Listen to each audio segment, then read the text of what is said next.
সুপ্রিয় শিক্ষার্থী বন্ধুরা, এসে পড়াশোনা করি চ্যানেলের পক্ষ থেকে তোমাদেরকে অনেক অনেক অভিনন্দন।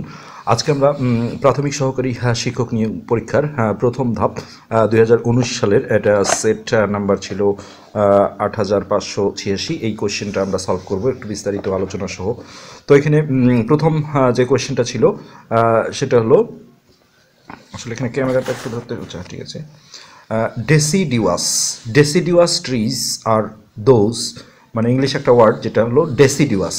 তো এই গাছগুলো হলো সেই গাছগুলো, এখন অপশনে দিচ্ছে হ্যাভ ফ্লেশি লিভস, আর extremely big, have delicious leaves, delicious মানে কি সুস্বাদু, আর লিভ মানে পাতা, আর হলো লস দ্য লিভস অ্যানুয়ালি, তাহলে প্রতি বছরে যে পাতা ঝরে যায়, যেটা বাংলায় পাতা ঝরা বৃক্ষ আমরা পড়েছি অনেক জায়গায়। তো এই গাছগুলোকে ইংলিশে বলা হয় ডেসিডিউয়াস। তোমাদের এটা মাথায় রাখতে হবে বা নোট করে রাখতে হবে। লস মানে হারিয়ে যাওয়া, তাহলে লিভস অ্যানুয়ালি মানে বছরে যে একটা নির্দিষ্ট সময়ে, বিশেষ করে হেমন্তকালে এই ঘটনাটা ঘটে। এটা পর্ণমোচী গাছ বলা হয়, পর্ণ মানেও কিন্তু পাতা।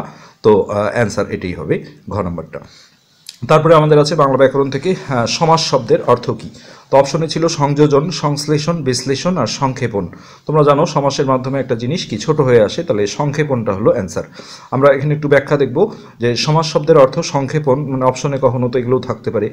তারপরে মিলন, একাধিক পদের একপদীকরণ, পরস্পর সম্পর্কযুক্ত একাধিক পদের এক পদে মিলিত হওয়াকে সমাস বলে। তাহলে সমাস হলো 6 প্রকার, এটাও আমাদের জেনে রাখতে হবে। সমাস শব্দ তৈরি ও প্রয়োগের একটা বিশেষ রীতি। হয়তো কখনো কোয়েশ্চেনে দিল সমাসের বৈশিষ্ট্য নিচের কোনটি, অপশনে থাকলো সমাস শব্দ তৈরি করে, অথবা সমাস কি বলে শব্দ প্রয়োগের একটা রীতি, এই জাতীয় কথাগুলোই থাকবে। আচ্ছা, তারপরে আমরা হচ্ছে 3 নম্বর কোয়েশ্চেনটা দেখব, কোন দুটি বর্ণের পর মূর্ধন্য আর পেট কাটা মূর্ধন্য স হয়।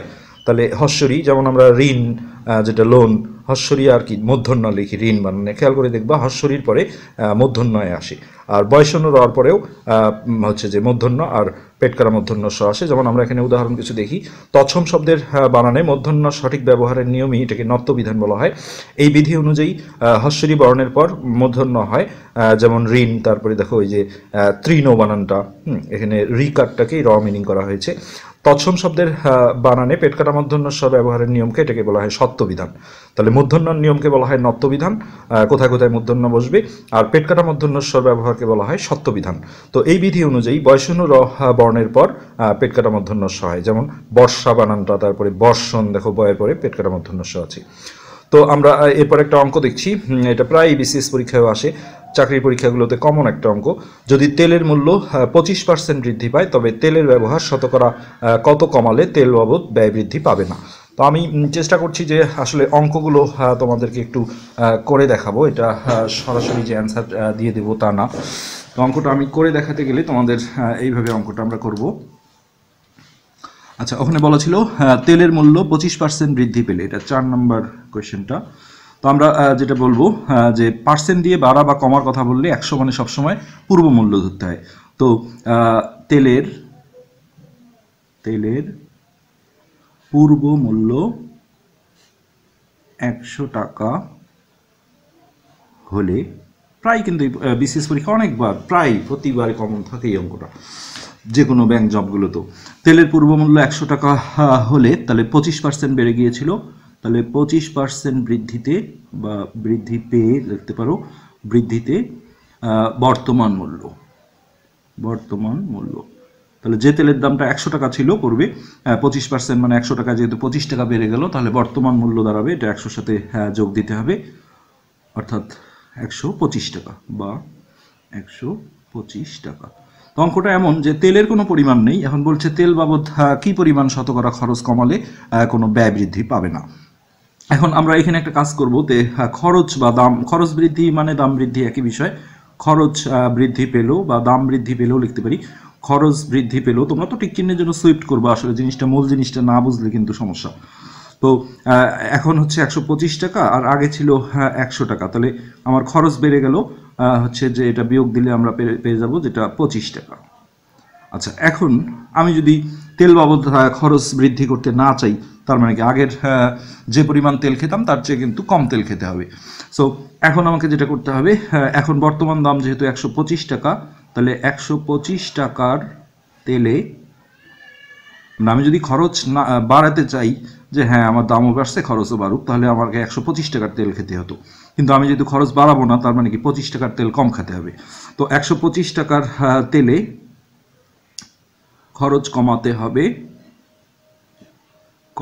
হবে কত 25 টাকা, তাহলে কিন্তু তোমার মূল খরচটা ঠিক থাকবে, 100 টাকাই থেকে যাবে, তাহলে খরচ তোমার ব্যয়টা বাড়বে না। তো শতকরা চাওয়ার কারণে এখানে একে কত আর 100তে কত বের করতে হয়, তো আমরা একে বের করে দিলাম, তারপরে ঐকিক নিয়মে আমরা এটা 100 টাকা বের করলাম।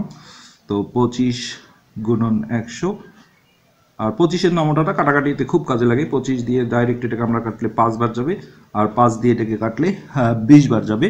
আর যেহেতু এটা আমরা শতকরা 100তে বের করেছি, সো উত্তরটা আমার পার্সেন্ট থাকুক না থাকুক সেটা সমস্যা না, 20% হবে, এটা কিন্তু সত্য। সো আমরা দেখি এই ধরনের অঙ্কগুলো আসলে আমরা এইভাবেই সলভ করব এটা, এই যে 20% উত্তর। তো আমরা 5 নম্বর এটা অঙ্ক, একটি ঐকিক নিয়মের অঙ্কগুলো দেখো। একটি সেনাবাহিনীর গুদামে 1500 সৈনিকের হচ্ছে যে 40 দিনের খাদ্য মজুদ আছে। 13 দিন পর কিছু সৈনিক অন্য জায়গায় চলে গেল, বাকি খাদ্য অবশিষ্ট সৈনিকদের আরও 30 দিন চললো, কতজন সৈনিক অন্য জায়গায় চলে গিয়েছিল? তো আমার এই চ্যানেলে আসলে ঐকিক নিয়ম সম্পর্কে একটা আলাদা ভিডিওই করা আছে, তোমরা যদি সার্চ করে পাও তাহলে তোমরা দেখতে পারো। আর এখানে আসলে অ্যান্সার দেখে লাভ নেই, সংখ্যাগুলো তো চেঞ্জ করে দিতে পারে, অ্যান্সারগুলো ওখানে আছে আসলে, কিন্তু আমরা করব কিভাবে সেটা। তো ঐকিক নিয়মের এই অঙ্কগুলো একটা জিনিস মনে রাখবা, যখনই যে এখানে বলে যে কিছু সৈনিক, সেটা অন্য জায়গায় চলেও যেতে পারে, অন্য জায়গা থেকে নতুন আসতেও পারে, এই জায়গাগুলো কিন্তু শেষে একটা বিয়োগ করতে হয় জন থেকে জনের, এই যে সেটাই আবার লাস্টে চায় কতজন সৈনিক অন্য জায়গায় চলে গিয়েছিল, অথবা নতুন আসলেও এখানে বলবে যে কিছু সৈনিক নতুন আসলো, কতজন আসলো, এটা কিন্তু লাস্টে একটা বিয়োগ আছে, এটা আগেই মাথায় নিতে হবে। আর তার আগে দেখতে হবে যে জন চেয়েছে না দিন চেয়েছে, যেহেতু এই যে কতজন বলেছে, তাহলে আমরা আরও একটা বিষয় আছে যে ঐকিক নিয়মের যে অঙ্কগুলো এইখানে দেখো, একটি সেনাবাহিনীর গুদামে 1500 সৈনিকের 40 দিনের খাদ্য আছে, হ্যাঁ, তারপরেই যখন বলে এতদিন পর, তখন এই দুইটা দিন কিন্তু আগে বিয়োগ করে নিতে হয়, যেটা আমরা এইভাবে লিখব, দিন বাকি থাকে 40 বিয়োগ 13। এই অঙ্কের ভাষা দেখলেই যে এতদিনের খাবার দেওয়া ছিল, এতদিন পর কিছু একটা হয়েছে, তাহলে সেক্ষেত্রে এই দুইটা দিন বিয়োগ করে নিতে হয়। তো আমরা এটা বিয়োগ করে যেটা পেলাম 7 2, তাহলে 27 দিন, এই হলো দিনের বিয়োগফল থাকলো। আর এখানে সৈনিকটা যে চলে গেল বা নতুন আসলো, এটা যদি সংখ্যা দিয়ে বলে যে এতজন, তাহলে চলে গেলে মূল সৈন্য থেকে বিয়োগ দিতে হয়, আর নতুন আসলে যোগ দিতে হয়। তো এখানে যেহেতু সেই ফিগারটা নাই, কিছু বলা আছে, এটা লাস্টে অবশ্যই লাস্টে একটা বিয়োগ আছে, সেটা আমরা আগেই মাথায় নেব। আর এখন আমরা লাইনটা কিভাবে সাজাবো দেখো, কত জন যেহেতু চেয়েছে, তাহলে এই যে জন 1500 জনটাকে আমরা ডানে ফেলবো, আর 40 দিনটাকে আমরা বামে নেব। কিন্তু এখানে একটা কথা আছে, আমিও ভুল বললাম, যে অঙ্কেই দেখবা এরকম দিনের একটা বিয়োগ থাকে, অর্থাৎ এরকম ভাষা থাকে যে এত দিনের খাবার ছিল এতদিন পর, যেটা আমরা দিন বিয়োগ করি, সেখানে সবসময় তোমাকে এই বিয়োগ ফলের দিনটা কিন্তু ইউজ করতে হবে। সেক্ষেত্রে আমরা জনটা যেহেতু ডানে দেব, জন চেয়েছে, তাহলে 27 দিন দিয়ে আমরা শুরু করব। 27 দিনের খাদ্য আছে 1500 জনের বা 1500 জন সৈনিকের, কেননা আসলে খাদ্য দেওয়া ছিল 40 দিনের, 13 দিন তো খাইছে, তার মানে আরও 27 দিনের খাবার আছে। আরও একটা বিষয় যে ঐকিক নিয়মের এই অঙ্কগুলোতে একে কিন্তু গুণন হয়, কেন হয় দেখো, খাদ্যের পরিমাণ কিন্তু কম বেশি হয়নি। 27 দিনের কোনো একটা খাদ্য দেওয়া ছিল যেটা 1500 জন সৈনিক খেতে পারে, এখন সেই খাদ্যটা আমি যদি একদিনে খেয়ে ফেলাতে চাই, তাহলে কিন্তু বেশি জন সৈন্য খেতে পারবে, যেহেতু ডান পাশে শূন্য সংখ্যা আছে। ঠিক একইভাবে এই জনটা বা শূন্য সংখ্যাটা বামে, দিনটা ডানে থাকলেও কিন্তু একে এটা গুণন হয়। এটা খুবই তোমাকে এই দিন খাদ্যওয়ালা অঙ্কগুলোতে সজাগ থাকতে হবে। সো 1500 গুণন 27, আর গুণনের সময় তুমি যে কোনো একটা আগে লিখতে পারো, 27 আগে লিখতে পারো। আর এই দিনের নিচে যেটা আরেকটা দিন দেখো অঙ্কে দেওয়া আছে, যে 30 দিন চললো, হ্যাঁ, এইভাবেই তোমাকে প্ল্যানিং করতে হবে। যে এখানে এসে দেখো একটা সমস্যা, যে কোন দিনটা দিয়ে শুরু করব, জন তো বসতেছি ডানে দেবো, কিন্তু তুমি চিন্তা করবা যে 40 দিনের কাজ তো হলো কিছু হলো, 13 দিনের কাজও তো কিছু একটা হলো, তাহলে এটার কোনো কাজ হয়নি। আর এখানে অঙ্কে যে দিনটা থাকবে এটা লাস্টে আসবে, ওটা আগে ফার্স্ট লাইনে ভাবা যাবে না। সো এইভাবে আমরা যদি ভাবি তাহলে অঙ্কগুলো সোজা লাগবে। শেষে যে আমাকে 30 দিন দেওয়া ছিল, আমরা এখন 30 দিনের বের করব। আর সবার আগে এই লাইনটা আমরা আগে লিখে ফেলবো, আগের লাইনটা, যে 1500 গুণন 27, আর একে গুণন হলে পরেরটায় ভাগ হয়, এটাই নিয়ম। সো এটা নিচে বসাবো আমরা। তারপরে আমরা যদি কাটাকাটি করি, 15 দিয়ে কাটি, 15 দুগুণে 30, আর এটা 15 দিয়ে 100 বার যাবে, আর এই 2 দিয়ে আমরা 100কে কাটলে 50 বার যায়। তো এটা আমরা গুণ করে দিলে ডানের শূন্যটা বসাই দিয়ে 5 দিয়ে গুণ করলে হয়ে যাবে। 5 7 35 এর 5 হাতে 3, 5 দুগুণে 10, 10 আর 3 13, তাহলে এতজন। এইখানে যদি উত্তর বলে দাও তাহলে কিন্তু ভুল হবে। দেখো অপশনে হয়তো এরকম একটা সংখ্যা দিতেও পারে, না দেয়নি, এরকম সংখ্যা দেয়নি, কিন্তু একটা দিলে কিন্তু অনেকেই এটা অ্যান্সার করে আসতো। যাই হোক, ওই যে যখন আমি বললাম যে কিছু দিয়ে বলে কিছু সৈন্য সেটা আসুক বা চলে যাক, শেষে আবার বিয়োগ করতে হয়, সেই বিয়োগটা জন টু জন হবে, জনের সাথে কোনো দিনের বিয়োগ হবে না, এটা মনে রাখবা। অতএব অন্যত্র গিয়েছিল এই 1500 থেকে 1350 বিয়োগ দিলেই আমরা রেজাল্ট পেয়ে যাব। 1500 মাইনাস 1350 জন। তো এটা বিয়োগ করলে যেটা হচ্ছে 0, 5 হাতের এখানে আসলো 4, 4 আছে 5 হবে 1, এই 150 জন আমাদের রেজাল্ট। সো আমরা উত্তর পেয়ে গেছি। সুন্দর। আচ্ছা, নেক্সটে আমরা এটা 5 নম্বর আমরা শেষ করলাম। এবার 6 নম্বরে চলে যাই। 6 নম্বর কোশ্চেনটা এরকম যে 1971 সালে স্বাধীন বাংলা বেতার কেন্দ্র থেকে প্রচারিত চরমপত্র কে পরিচালনা ও উপস্থাপনা করেন? এটা একটা অনুষ্ঠান হতো স্বাধীন বাংলা বেতার কেন্দ্র থেকে রেডিও সেন্টারে। তো এটা তোমাকে মনে রাখতে হবে যে এম আর আক্তার মুকুল, ইনি সেই অনুষ্ঠানটা কি করতেন, চরমপত্রের সাথে এনার একটা সম্পর্ক, এইভাবে মনে রাখতে হবে। এটা এনি হাউ তোমাকে মনে রাখতে হবে যে চরমপত্র যে অনুষ্ঠানটা হতো, এমনও কখনো আসবে চরমপত্র কোথায় প্রচারিত হতো, তখন হয়তো অপশনে অ্যান্সারগুলো এগুলো হবে স্বাধীন বাংলা বেতার কেন্দ্র। এই জন্য পুরো জিনিসটাই মাথায় নিয়ে চলতে হবে, খালি অ্যান্সার কোনটা এটাই দেখলা তা না। এখানে দেখো ব্যাখ্যা অনেক কিছু বলা আছে। বাংলাদেশের স্বাধীনতা যুদ্ধের সময় স্বাধীন বাংলা বেতার কেন্দ্র থেকে প্রচারিত সারা জাগানো অনুষ্ঠান চরমপত্র এর পরিচালক ও কথক এম আর আক্তার মুকুল, এটা তার জীবনকাল। অনুষ্ঠানটি ছিল মুক্তিযোদ্ধাদের একটা প্রেরণার উৎস। তো আমরা ওটা শেষ করে ফেললাম। 7 নম্বরে যাই। Which one of the following words is not plural? তাহলে নিচের কোন শব্দটা প্লুরাল নাম্বার নয়? এখন এখানে অনেকের ধারণা থাকে যে বহুবচন বা প্লুরাল ফর্মে খালি এস থাকলেই বহুবচন হয়। যেমন ধরো বয় আছে, বয়ের সাথে এস, ম্যাক্সিমাম এটাই এস বা ইএস, কিন্তু সবসময় যে এস যুক্ত করেই তোমার বহুবচন হবে এটা কিন্তু ভুল কথা। যেমন ম্যান মানে মানুষ, হ্যাঁ একটা লোক, যখনই এটার বহুবচন হয় এটা মেন হয়ে যায়, তোমরা নিশ্চয়ই জানো এটা। তারপরে চাইল্ড, চিলড্রেন। তারপরে মাউস যেটা আছে, ইঁদুর, MOUSE, এটা প্লুরাল ফর্মে হয়ে যায় মাইস। এরকম অনেক আছে যেটা এস ছাড়াও বহুবচন হয়। তো এখানে সেই জিনিসটা বুঝতে হবে। দেখো যে বলতে বলতে মেন আমরা পেয়েছি, ম্যানের বহুবচন। আর ফুট মানে হলো একটা পা, FOOT, এটার বহুবচন ফর্ম হলো ফিট। আর এই যে উকুন, এই যে ঠিক মাউসের মতোই বলতে বলতে পেয়ে গেছি, মাউসের মতো আরেকটা আছে লাউস, LOUSE, লাউস মানে একটা উকুন, এর বহুবচন কিন্তু লাইস, LICE, তার মানে লাইসও বহুবচন। এখানে দেখো লাইস বহুবচন, এখানে কিন্তু নট বলেছিল যে নট প্লুরাল ফর্ম, তার মানে সিঙ্গুলারে আছে। অনেকে এটা কিন্তু ভুল করে আসে, নিউজের শেষে একটা এস দেখেই ভাবে বহুবচন, আসলে নিউজ মানে যে সংবাদ, এর বানানটাই কিন্তু এটা। সো এটা ফাইন একটা কোশ্চেন ছিল। এবার আমরা 8 নম্বর কোশ্চেনটা দেখি। দশমিকের এটা হচ্ছে এরকম একটা সরল অঙ্ক বলা যায়। তো এটা যেটা করতে হবে, প্রথমে আমরা অঙ্কটা তুললাম, 0.1 গুণন 1.1 গুণন 1.2, এমন অঙ্ক দেয় যেটা আসলে কি তাড়াতাড়ি করা সম্ভব কোনো উইদাউট ক্যালকুলেটর, যেহেতু ক্যালকুলেটর অ্যালাউড না। 0.02 এর মান কত? তো আমরা দেখো এটা সুইফট কিভাবে করতে পারি। আমরা অনেকে দেখো এগুলো গুণন করে ফেলবে, আমি মনে করি যে গুণন করাচ্ছে দশমিকগুলো যদি আমরা তুলে দিই সবচেয়ে এটাই তাড়াতাড়ি হবে। সো দশমিক তোলার নিয়ম হলো পুরো জিনিসগুলো আগে দশমিক ছাড়া লিখবা। তো এটা হবে খালি 1, আর এটা হবে কি 11, আর এটা দশমিক তুললে হবে 12। নিচেও আমরা যদি দশমিক আগে এখনো উঠে নাই কিন্তু দশমিক ছাড়া লিখবাই, এটা হবে শুধু 1, আর এটা দশমিক ছেড়ে দিলে এগুলো তো দাম নেই, শুধু 2। এখন এই দশমিক আলা রাশি যদি নিচে থাকে তাহলে দশমিক তুলতে গেলে আমরা যেটা বলি দশমিকের জন্য একটা 1, তারপরে যতগুলো অঙ্ক থাকে ততগুলো 0, কিন্তু সেই কথাটা মনে রাখতে হবে যে সেই দশমিক আলা রাশি নিচে থাকলে নিতে হয় উপরে, আর উপরেরগুলোর জন্য নিতে হয় নিচে।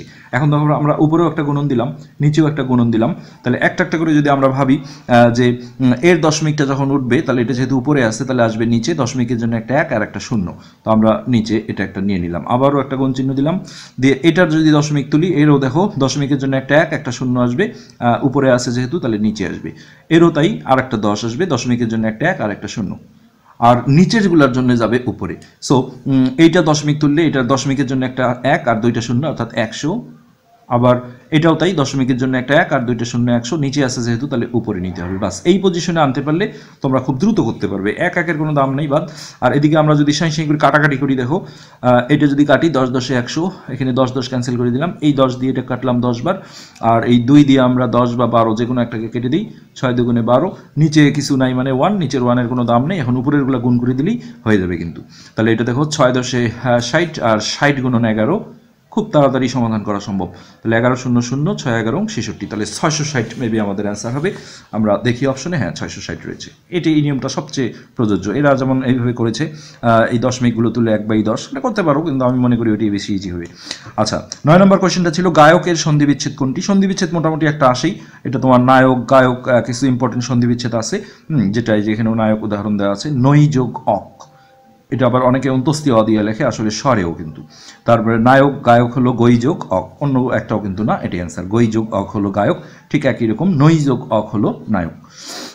তো আমরা পরেরটায় চলে যাই, 10 নম্বর। হ্যাঁ, এটাও সুন্দর অঙ্ক। 2 অঙ্ক বিশিষ্ট কোনো সংখ্যার অঙ্ক দুটির অন্তর মানে বিয়োগফল, অঙ্ক দুটি স্থান বিনিময় করলে যে সংখ্যা পাওয়া যায় তা প্রদত্ত সংখ্যার দ্বিগুণ অপেক্ষা 6 কম, সংখ্যাটি কত? তো সুন্দর, আমাদের আসলে অনেকে যেমন শর্টকাট ট্রিপস দেয়, শর্টকাট ট্রিপস আসলে কি বলবো, ওটা সূত্রের মতো হয়ে যায়, মনে রাখতে হয়, এটা নিয়ে টেনশন থাকে। তো আমরা যদি পুরো অঙ্কটা বুঝি তাহলে কিন্তু শর্টকাটে আমরা নিজেরাই কিন্তু করতে পারবো। হ্যাঁ, তো এইটা আমরা যেভাবে করব সেটা হচ্ছে 2 অঙ্ক বিশিষ্ট কোনো সংখ্যার অঙ্ক দুটির অন্তর হলো 2। তাহলে মনে করি,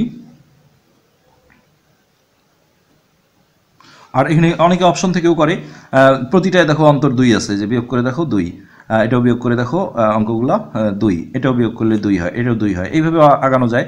তো একটা অপশন দেখলে হবে না, আরও যাইতে হবে। অঙ্ক দুটি স্থান বিনিময় করলে যে সংখ্যা পাওয়া যায়, স্থান বিনিময় করা মানে 6 এই পাশে লেখা, 4 এই পাশে লেখা। হ্যাঁ, যে সংখ্যা পাওয়া যায় তা প্রদত্ত সংখ্যার দ্বিগুণ অপেক্ষা 6 কম। অপশন দিয়ে কিন্তু খুব তাড়াতাড়ি করা সম্ভব, এবং এটা উত্তর করা তো আমি মনে করি খুব দ্রুত করা সম্ভব এটা। সো আমরা যদি দেখি যে একটা আমরা মনে করি দিয়ে না ধরলাম, এটা বড় হয়ে যাবে। তো আমরা এইভাবে যদি ভাবি যে অঙ্কদ্বয়ের অন্তর আমরা একটা করে ধরবো যে এটা অ্যান্সার কিনা। তুমি তো এটা বুঝতেছো এটা অ্যান্সার, আসলে সংখ্যা চেঞ্জ করে দিলে নিয়মটা তো জানতে হবে।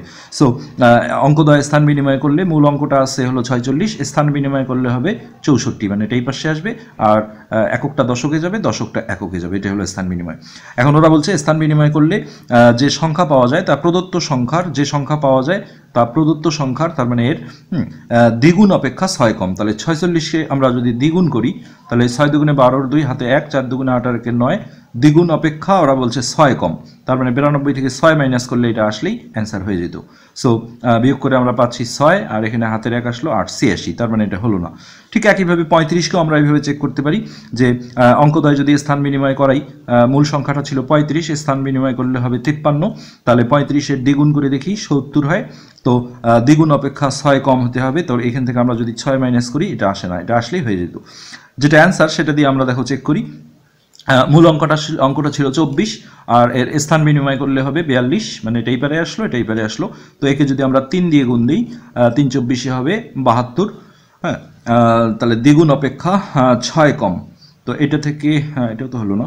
2 অঙ্ক বিশিষ্ট কোনো সংখ্যার 24 42, ও সরি এটা দ্বিগুণ ছিল, 3 গুণ না, দ্বিগুণ অপেক্ষা। তাহলে দ্বিগুণ করলে আগেগুলো আমরা 2 দিয়ে গুণ করেছিলাম, 24 দুগুণে 48 আসে, 48 থেকে 6 বিয়োগ করে দেখো 42 হয়। তো আমরা একদম সুন্দর বুঝতে পারছি যে এটা 24ই অ্যান্সার হবে।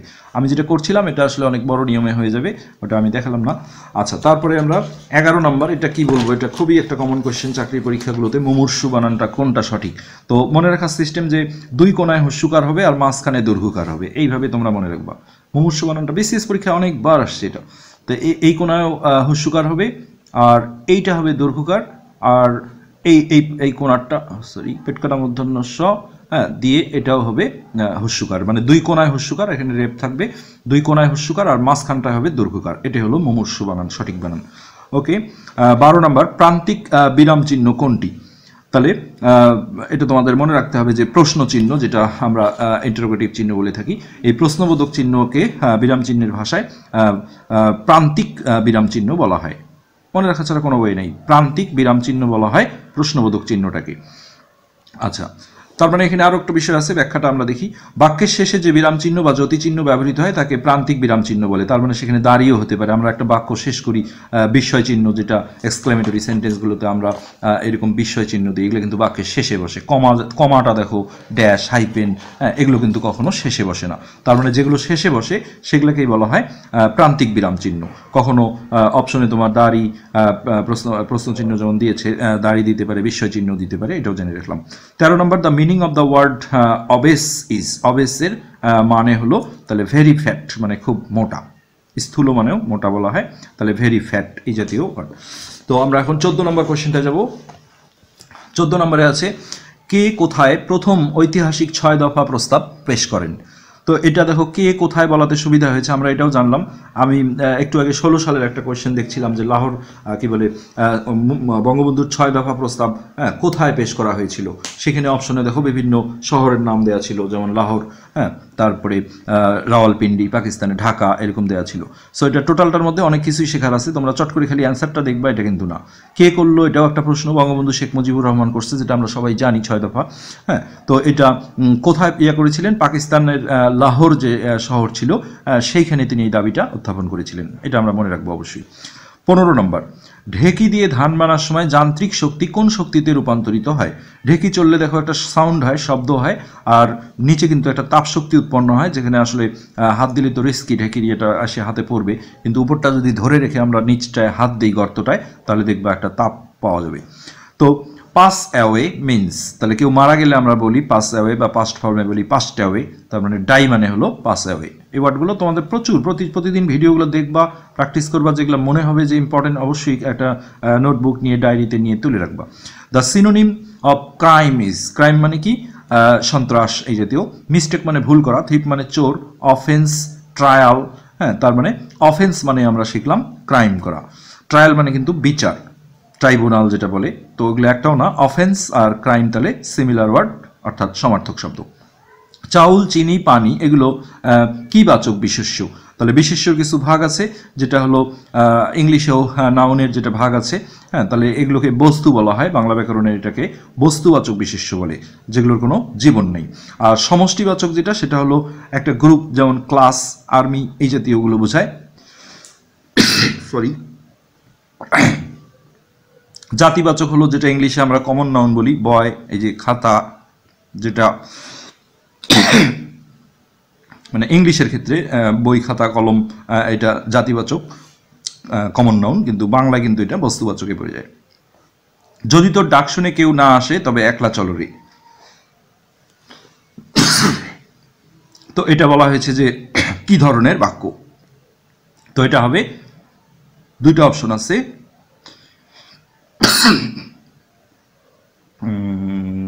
খ ঘ দুটোই ঠিক। তো এখানে আসলে একটার বেশি তো দাগানোর বিষয় ছিল না, যাই হোক কোয়েশ্চেনে কখনো কখনো একটু ডিস্টার্ব থাকে। তো এই যে যেগুলো জয়েন্ট করা থাকে কোনো কিছু দিয়ে, যদি, যদি তোর ডাক শুনে কেউ না আসে তবে, মানে যদি ডট ডট ডট তবে, এই জাতীয় বাক্যগুলোকে মিশ্র বাক্য বলে অথবা জটিল বাক্য বলে। ধ্বনির পরিবর্তন কত প্রকার হয়? তাহলে 3 প্রকার হয়। তো আমরা দেখে আসি সেই পরিবর্তনগুলো কি কি। ভাষার পরিবর্তন ধ্বনির পরিবর্তনের সাথে সম্পৃক্ত, যেহেতু ধ্বনি নিয়েই তো ভাষা হয়। উচ্চারণের সময় সহজীকরণের প্রবণতায় শব্দের মূল ধ্বনির যেসব পরিবর্তন ঘটে তাকে বলা হয় ধ্বনির পরিবর্তন। ধ্বনি 2 প্রকার, যেহেতু স্বর আর ব্যঞ্জন, পরিবর্তন হয় স্বর ও ব্যঞ্জন উভয় ক্ষেত্রে। স্বর ও ব্যঞ্জন ধ্বনি পরিবর্তনের রীতি প্রকৃতি প্রধানত তাহলে 3 প্রকার, একটা হলো ধ্বন্যাগাম, একটা হলো ধ্বনিলোপ, আর একটা হলো ধ্বনির রূপান্তর। আচ্ছা, এটা একটা অঙ্ক দেওয়া হয়েছে, দুটি ক্রমিক সংখ্যার বর্গের অন্তর 37, সংখ্যা দুটি কি কি? এক্ষেত্রে আমরা অপশন থেকে করতে পারি, অন্তর মানে বিয়োগ আর বর্গ মানে স্কোয়ার করা। তো আমরা যেহেতু এটা অ্যান্সার দেখছি, আমরা যদি এমনি দেখি যে কিভাবে এটা আমরা করব, তাহলে তোমরা সবসময় প্রত্যেকটা অপশনে যে বড় সংখ্যাটা আছে, বিয়োগের সময় যেহেতু বড়টা নিতে হয় আর বর্গ করব, তাহলে 13 স্কোয়ার মাইনাস 12 স্কোয়ার, এটা কোনটা করে 37 আসবে সেটাই কিন্তু অ্যান্সার। কেননা এগুলো যদি আমরা এইভাবে করতে যাই, করারও সিস্টেম আছে। মনে করি প্রথম ক্রমিক সংখ্যাটি ক, আর দ্বিতীয়টা তাহলে ক্রমিক মানে কি 1 করে বাড়ে, ক প্লাস 1, তারপরে আমরা প্রশ্ন মতো একটা তৈরি করব, অনেক তোমার সময় লাগবে। সেক্ষেত্রে বর্গের অন্তর, এটা যেহেতু বড় সংখ্যা, আর অন্তর মানে বিয়োগ, অবশ্যই এটা আগে লিখতে হবে, এইটা বর্গ দিলাম, মাইনাস অন্তর মানে বিয়োগ, ওই সংখ্যাটা দিলাম, এইটা দিয়ে, এটা সপ্তম শ্রেণীর বইয়ে বর্তমানে রয়েছে অঙ্কটা, একদম এই সংখ্যা দিয়েই আছে। তারপরে এটা যেটা করতে হবে, এটা a plus B whole square বর্গের সূত্রে ফেলতে হবে, অর্থাৎ a square plus 2a b plus B square, আর এই মাইনাস ক স্কোয়ারটা থেকে গেল। আচ্ছা, কিন্তু আমরা পর দেখবো যে অপশন থেকেই তাড়াতাড়ি করা সম্ভব। এই প্লাস ক স্কোয়ার মাইনাস ক স্কোয়ার ক্যান্সেল হলো, আর এটা গুণ করে 2 কে 2 ক, আর একের উপর যত পাওয়ারই থাক এটা 1 হয়, এটা আমরা ওই পাশে একবারে মাইনাস করে 36 করে দিলাম, যেহেতু প্লাস ছিল মাইনাস হয়ে গেলো। এগুলো খুব দ্রুত করার চেষ্টা করতে হবে। আর ক সমান 36/2, নামতা জানা থাকলে অবশ্যই নামতা ভালো জানতে হবে, যেমন 18 দুগুণে 36, এটা তুমি জানলে একবারই বসাই দিতে পারো 18। তা প্রথম সংখ্যাটা তাহলে দাঁড়ালো 18, আর দ্বিতীয়টা তাহলে ওর সাথে 1 যোগ হবে 18 আর 19, আমরা অপশনে দেখি যে 18 আর 19। কিন্তু আমরা অপশন থেকে করলে যেটা করব সেটাও বলি, যে এই গ্রুপে যে বড় সংখ্যাটা আছে তোমাকে যেটা করতে হবে, 13-র উপর স্কোয়ার মাইনাস অন্তর মানে বিয়োগ 12-র উপর স্কোয়ার। তো এগুলো জানলে ভালো হয়। 13 13 169 হয়, সুইফট হিসাব করা যায়। আর 12 12 144 হয়। এইটা আমরা বিয়োগ করব, বিয়োগ করে আসে 5, 4 আছে 6 হবে 2, 25। তো ওরা বলেছিল যে বর্গের অন্তর 37 হবে, তো যে জোড়া দিয়ে এটা 37 মিলবে সেটাই হবে অ্যান্সার। এটা যদি তুমি করো 19 স্কোয়ার মাইনাস 18 স্কোয়ার, তাহলে কিন্তু সেটা ক্যালকুলেশন করলে 37 আসবে। সো ওটাই হয়ে গেল অ্যান্সার। তো আমরা 21টা শেষ করে ফেললাম। এবার আমরা 22 নম্বরে চলে যাব। মোট 80টা কোয়েশ্চেন থাকে, তোমরা জানো। আচ্ছা, 22 নম্বরে যেটা বলা হয়েছে, কম্পিউটারের মেমোরি বা স্মৃতি ভাণ্ডারের ধারণ ক্ষমতা প্রকাশের একক কোনটি? তো এটা আধুনিক যুগে সবাই মোটামুটি আমরা জানি, বাইট, মেগাবাইট বলে, কিলোবাইট। তাহলে মূল এককটা হলো বাইট। একটি বর্গাকার বাগানের ক্ষেত্রফল এত, এর চারদিকে বেড়া আছে, বেড়ার মোট দৈর্ঘ্য কত? তো এটা ফাইন একটা অঙ্ক দেখো। অঙ্কটা বলছে একটি বর্গাকার বাগানের ক্ষেত্রফল এটা, এর চারদিকে বেড়া আছে। সবসময় মনে রাখবা, আয়ত হোক আর বর্গই হোক, বেড়ার বিষয়টা কিন্তু পরিসীমার সাথে সম্পর্কিত, ক্ষেত্রফলের সাথে না। সো আমরা এটা যেটা করব, যে পরিসীমা বের করতে গেলে প্রতি বাহুর দৈর্ঘ্য লাগে। বর্গের পরিসীমার সূত্র হলো 4 গুণন বাহুর দৈর্ঘ্য, মানে এক বাহুর দৈর্ঘ্য। সেক্ষেত্রে বর্গের যেহেতু ক্ষেত্রফলটা দেওয়া আছে, হ্যাঁ, ক্ষেত্রফল থেকে বর্গের ক্ষেত্রফলকে আমরা যদি বর্গমূল করি, তাহলে আগে আমরা তুলি, ক্ষেত্রফলটা ছিল 2025 বর্গ মিটার।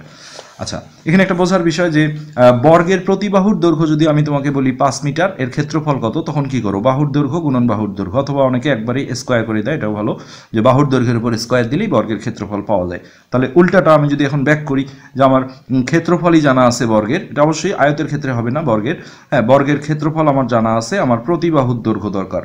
তাহলে স্কোয়ারের উল্টা জিনিস কি, রুট ওভার, অর্থাৎ বর্গমূল।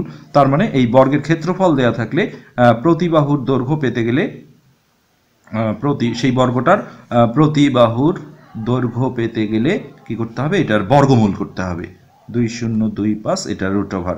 আর যখনই দৈর্ঘ্য হবে, এটা বর্গ মিটার থাকবে না, মিটার হয়ে যাবে।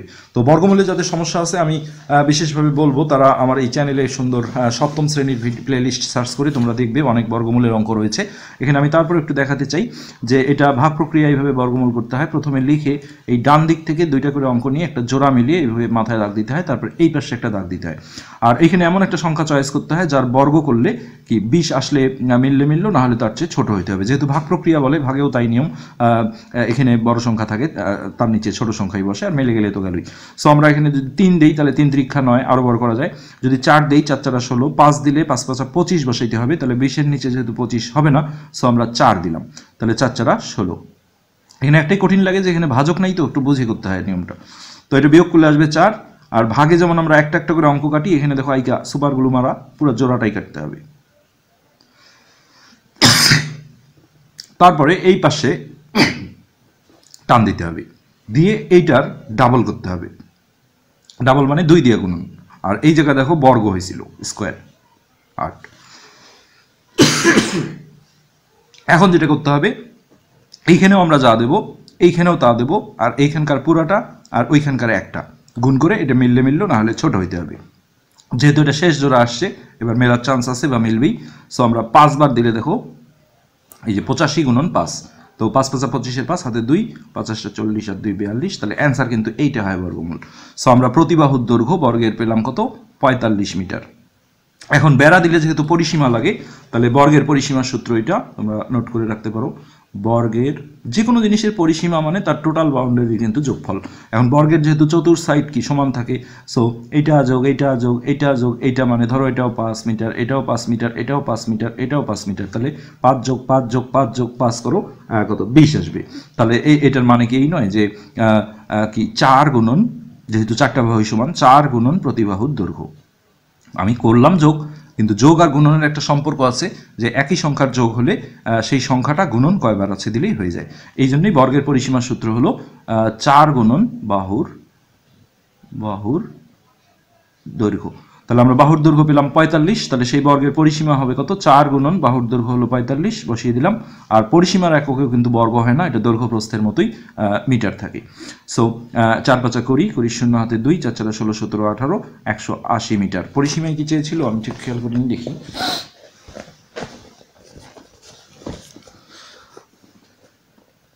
বেড়ার মোট দৈর্ঘ্য, ওই বেড়া মানেই যেহেতু পরিসীমা, দেখো চলে আসছে, চারদিকে বেড়া দেওয়ার বিষয়টা হলেই পরিসীমা হয়, so 180 metre answer.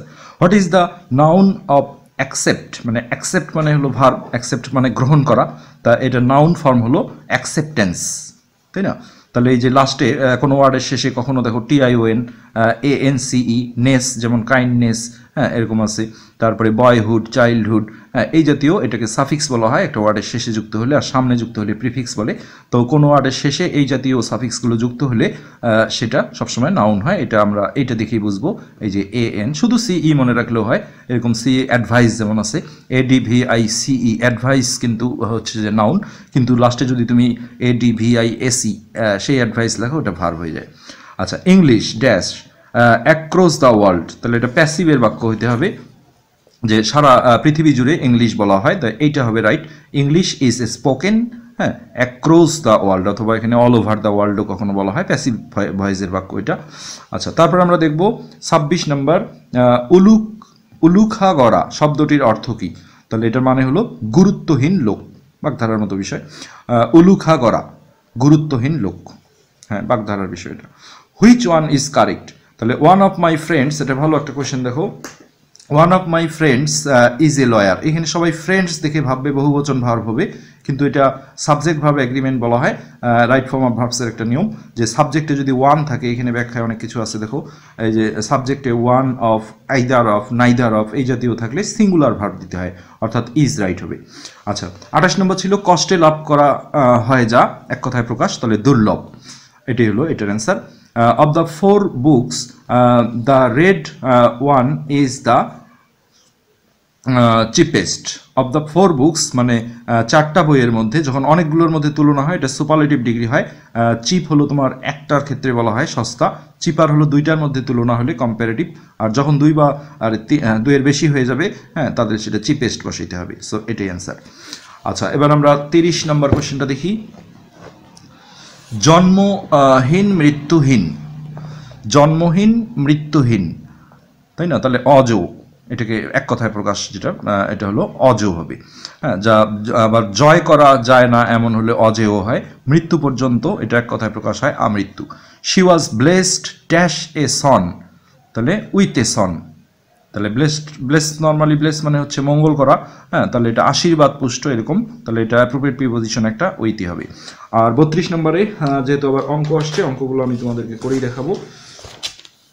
X minus y whole square সমান হলো 12, এক্স ওয়াই সমান 1 হলে x square plus y square সমান কত? তো সুন্দর, এটা আমরা দুইভাবে করতে পারি, প্রদত্ত রাশি অথবা মান দিয়েও আমরা করতে পারি।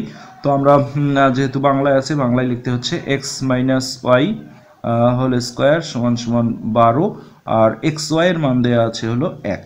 এই দুটা থেকে আমাকে বের করতে বলা হয়েছে এক্স স্কোয়ার প্লাস ওয়াই স্কোয়ারের মান। ওকে, তো এই পজিশনে বেশিরভাগ ক্ষেত্রেই হোল স্কোয়ারটা থাকে না, তখন আমাকে উভয় পাশে বর্গ করে নিতে হয়। আর যেহেতু হোল স্কোয়ার আসেই, তাহলে আমরা জাস্ট, অনেকের ধারণা যে মাইনাস থেকে মনে হয় প্লাস আসা যাবে না, এটা কিন্তু ভুল কথা, কারণ আমি বর্গের সূত্রে ফেললে মাইনাসটা আসবে 2ab-টা, যেটা 2xy হবে, কিন্তু প্লাস ওয়াই স্কোয়ার অর্থাৎ প্লাস বি স্কোয়ার তো ঠিকই হবে। সো মাইনাস থেকেও কিন্তু আসা সম্ভব, এটা চেঞ্জ করে প্লাসে নিয়ে যাওয়ার কোনো মানে হয় না, যেটা করলেও হবে। এটার যে আরেকটা সেকেন্ড অনুসিদ্ধান্ত আছে, যে a minus b whole square সমান হলো a plus B whole square minus 4ab, এই ডিজাইনে, কিন্তু আমাদের এটা কোনো প্রয়োজন নেই, সরাসরি আমরা বর্গের সূত্রে ফেললেই হয়ে যাবে। তাহলে x square minus 2xy plus y square, আর এই পাশে 12 থেকেই গেল। এখন এই এক্স ওয়াইয়ের জায়গায় আমরা এক্স ওয়াইয়ের মানটা 1 যদি বসাই, মাইনাস 2.1 প্লাস ওয়াই স্কোয়ার থেকে গেল 12, এটা 2 2 করে মাইনাস ছিল, এবার আমরা প্লাস করে দিলাম, খুব দ্রুত ফাস্ট হতে হবে তোমাকে। X square plus y square সমান, তাহলে 12 যোগ 2 2, তার মানে হলো 14 অ্যান্সার। আমরা অপশনে দেখি, একদম সিম্পলি 14 অ্যান্সার। আচ্ছা, 33 নম্বর, the feminine form of the word author is, তাহলে ম্যাসকুলিন আর ফেমিনিন, যেটা ফেমিনিনটা হলো স্ত্রীবাচক, আর ম্যাসকুলিন হলো কি পুংলিঙ্গ, যেটা বলা হয় পুরুষবাচক। অথার মানে হচ্ছে লেখক, তাহলে অথরেস, এটা ম্যাসকুলিন ফেমিনিন এইভাবে হয়, অথার অথরেস। ঢাকাতে 24শে মে দুপুর 12টার সময় লন্ডনের সময় কত হবে? তো এটা একটা সূত্র আছে, আমরা জানি 1 ডিগ্রি দ্রাঘিমার পার্থক্যে 4 মিনিট সময়ের ব্যবধান হয়। এটা একদম সূত্রই, কিন্তু যখনই দুইটা জায়গার এরকম তোমার টাইম চাবে তখন এই সূত্র দিয়ে করতে হবে যে 1 ডিগ্রি দ্রাঘিমার পার্থক্যে 4 মিনিট সময়ের কম বেশি হয়। তাহলে ঢাকা থেকে লন্ডনের দ্রাঘিমার পার্থক্য, এটা অবশ্যই জানতে হবে, না জানলে করা সম্ভব হবে না, 90 ডিগ্রি। ঢাকা থেকে লন্ডনের দ্রাঘিমার পার্থক্য 90 ডিগ্রি। তাহলে 1 ডিগ্রি দ্রাঘিমার জন্য যদি 4 মিনিট পার্থক্য হয়, তাহলে 90 ডিগ্রি দ্রাঘিমার জন্য ঐকিক নিয়মে আমরা যদি করি তাহলে 90 গুণন 4 অর্থাৎ 360 মিনিট, যেটা আমরা 60 দিয়ে ভাগ দিলে 6 পাবো, অর্থাৎ মিনিটকে আমরা ঘন্টা করে ফেললাম, তার মানে 6 ঘন্টার ডিফারেন্স। তাহলে ঢাকার সাথে লন্ডনের সময়ের পার্থক্য হবে 6 ঘন্টা। যেহেতু লন্ডন ঢাকার পশ্চিমে অবস্থিত, সুতরাং ঢাকার সময় থেকে 6 ঘন্টা মাইনাস করে দিতে হবে, কমায় দিতে হবে। তো এখানে এটা হলো দুপুর 12টা ছিল, দুপুর 12টা থেকে আমরা যদি 6 ঘন্টা মাইনাস করে দিই তাহলে যেটা হবে, তারিখটা দেখো ওটাই থাকছে 24শে মে, কিন্তু এটা 6 ঘন্টা আগে গেলে সকাল 6টায় চলে যাবে। এই সূত্রের মাধ্যমেই করতে হয়। এখন বলতে পারো যে হঠাৎ করে আমেরিকা দিল, তখন কি করব? তখন এই দ্রাঘিমার পার্থক্যগুলো কিন্তু জানতে হবে, না জানলে করা সম্ভব না। গাছ পাথর বাগধারাটির অর্থ কী? তাহলে হিসাব নিকাশ, গাছ পাথর মনে রাখতে হবে। আচ্ছা, আগ্নেয় শব্দের প্রকৃতি ও প্রত্যয় কোনটি? তাহলে এখানে আমরা দেখছি যে দুটো উত্তর, তবে এটাই বেশি ইউজ করা হয়, অগ্নি যোগ এও, আগ্নেয়। বাংলাদেশের স্বাধীনতা যুদ্ধের সময় সোভিয়েত ইউনিয়নের প্রেসিডেন্ট কে ছিলেন? তাহলে অনেকগুলো নাম এখানে আছে, যেটা হবে নিকোলাই পডগর্নি। তোমরা জানো সোভিয়েত ইউনিয়ন আমাদের মুক্তিযুদ্ধের সপক্ষেই কাজ করেছিল। তো আমরা এবার 38 নম্বর কোয়েশ্চেনটা দেখি। 1970 সালের সাধারণ নির্বাচনে প্রধান নির্বাচন কমিশনার কে ছিলেন? তাহলে বিচারপতি আব্দুস সাত্তার ছিলেন। হ্যাঁ, তাহলে এগুলো অনেক পরের।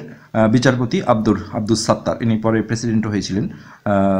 প্রধান নির্বাচন কমিশনার ছিলেন। 1901 দেশ স্বাধীন হওয়ার পর স্বাধীন বাংলাদেশের প্রথম নির্বাচন কমিশনার হিসেবে যোগদান করেন বিচারপতি মোহাম্মদ ইদ্রিস। এটাও পাশাপাশি একটা নোট থাকলো।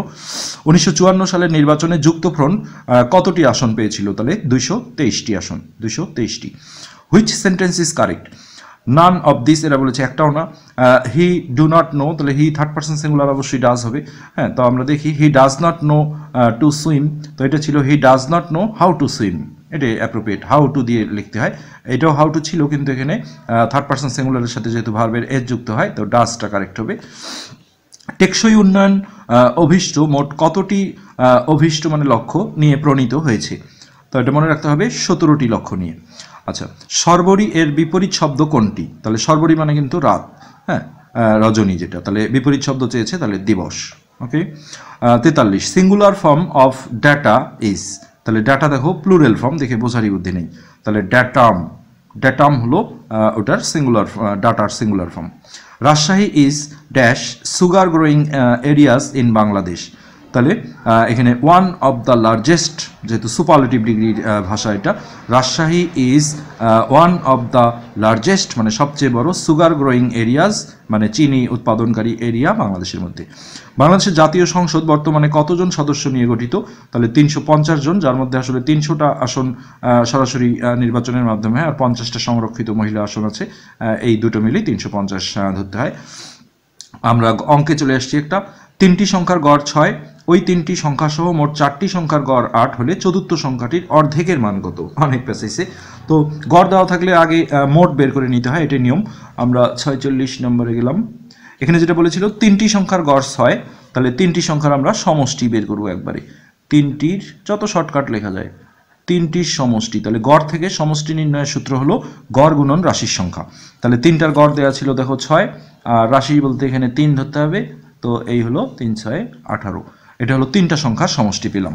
এখন বলছে ওই 3টা সংখ্যা সহ মোট 4টি, তার মানে ওই 3টার সাথে আরও একটা সংখ্যা অ্যাড করে দিল, তাহলে 4টা সংখ্যার গড় হলো 8। 4টির, তাহলে এই 4টির আমরা মোট বের করি এখন, 4টির সমষ্টি, 4টির সমষ্টি, তো গড় দেওয়া ছিল 8, তাহলে গড় গুণন রাশির সংখ্যা, অর্থাৎ 4 8 32। কিন্তু এখানে একটা সমস্যা যেটা, সেটা হলো টোটাল দেখো 3টা সংখ্যা, আমরা যদি ভাবি যে এটা একটা সংখ্যা, এটা একটা সংখ্যা, এটা একটা সংখ্যা, তো এই 3টা সংখ্যার ওরা গড় দিয়েছিল 6, যেটা আমরা সমষ্টি বের করে নিলাম 18। এখন এখানে যেটা বলছে ওই 3টি সংখ্যা সহ মোট 4টি, তার মানে ওই 3টাও থাকলো, সাথে আরও একটা, এই 4টি, এই 4টার আবার গড় দেওয়া ছিল 8, সেটা আমরা সমষ্টি বের করে ফেলছি 32, তার মানে 4টার টোটাল হলো 32। আচ্ছা, এখন দেখো চতুর্থ সংখ্যাটির অর্ধেকের মান পরে হবে, চতুর্থ সংখ্যাটা আমরা পাইলে অর্ধেক তো 2 দিয়ে ভাগ দিলেই হয়ে যাবে। তো চতুর্থ সংখ্যা 1 2 3 4 এইটা। এখন আমরা এই যে চারটা সংখ্যার যে সমষ্টি আছে অর্থাৎ এই সবগুলো চারটারই, এটা থেকে যদি তিনটা সমষ্টি বাদ দিই তাহলে কিন্তু এই সংখ্যাটা আমরা পেয়ে যাব। তো আমরা চতুর্থ সংখ্যাটি বের করব। চতুর্থ সংখ্যাটি 32 বিয়োগ কত 18, তাহলে এটা বিয়োগ করলে যেটা আসছে 4, হাতের রেখে এখানে আসলো 2 2 3 1 14, তাহলে এর অর্ধেক হলে 2 দিয়ে ভাগ দিলে 7। সুন্দর অ্যান্সার 7। আশা করি এটা বুঝতে পেরেছো।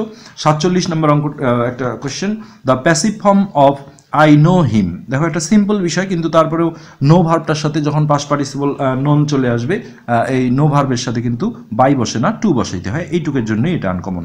সো আই নো হিম, তাহলে হিমটা সাবজেক্ট হয়ে আসলো হি, আর প্রেজেন্ট ইনডিফিনিট টেন্সে আমরা জানি ভয়েস করতে গেলে অ্যামিজার বসাইতে হয়, তো হি এর সাথে ইজ হয়, হি ইজ নোন। বাই দিলে কিন্তু নিশ্চিত কাটা যাবে, তবে একটা অপশনেও বাই দেয়নি, এটা খারাপ করেছে, ভালো জাজ করতে গেলে আসলে বাই দিয়ে দেখাইতে হতো অপশনে। যাই হোক, নন টু মি, আর এগুলো একটা একদম ব্যাকআপা দিয়ে দিয়েছে, এটা পাস্ট ইনডিফিনিট হলে হয়তো, আর এটাও অ্যান্সার নয়, কেননা আই ওয়াজ দিয়েছে, এটা প্রেজেন্ট ইনডিফিনিট, তাহলে অ্যামিজারই হবে। 48, একটি আয়তাকার ক্ষেত্রের দৈর্ঘ্য প্রস্থের অনুপাত এত, উহার পরিসীমা এত হলে আয়তাকার ক্ষেত্রটির ক্ষেত্রফল কত। আমরা এটাও দেখো খুব সহজেই করতে পারি। অনুপাত দেয়া থাকলে তোমরা জানো যে এইভাবে দৈর্ঘ্য ও প্রস্থের অনুপাত, আচ্ছা অনুপাতে কিন্তু ক ধরে করা যায়, এখানে একটা ক ধরবো, এখানে একটা ক ধরবো। তো প্রথমটা হলো দৈর্ঘ্য, তাহলে আমরা দৈর্ঘ্য বিভিন্ন নিয়মে করা সম্ভব। হ্যাঁ, দৈর্ঘ্য হলো 3 ক মিটার ধরলাম, আর প্রস্থ 1 ক যেহেতু লেখা যায় না, এটা আমরা শুধু ক মিটার ধরলাম। আচ্ছা, তাহলে পরিসীমাটা আমরা প্রশ্নমতে হিসেবে কাজে লাগাবো। তাহলে আয়তের পরিসীমা সমান কি 2 ইন্টু, আমরা একবারই মান বসাচ্ছি, দৈর্ঘ্য যোগ প্রস্থ, এটা হলো পরিসীমার সূত্র। পরিসীমা, যাদের সমস্যা আছে তোমরা সূত্রটা নোট করে রাখতে পারো। বর্গের পরিসীমা হলো, আগে আমরা দেখেছি একটা অঙ্কে, 4 গুণন বাহুর দৈর্ঘ্য, আর আয়তের পরিসীমা যেটা আয়তক্ষেত্র, বিপরীত বাহুগুলো সমান, আয়তের পরিসীমা হলো 2 ইন্টু দৈর্ঘ্য, অনেকেই গুণন দেয়, গুণন কিন্তু ক্ষেত্রফলে হয়, দৈর্ঘ্য যোগ প্রস্থ, এটা হলো আয়তের পরিসীমা। সো আমরা একবারই মান বসাই দিলাম যে 2 ইন্টু এই যেটা দৈর্ঘ্য যোগ প্রস্থ, আর পরিসীমার এককে ক্ষেত্রফলের মতো বর্গ হয় না, দৈর্ঘ্য প্রস্থের এককটাই থাকে।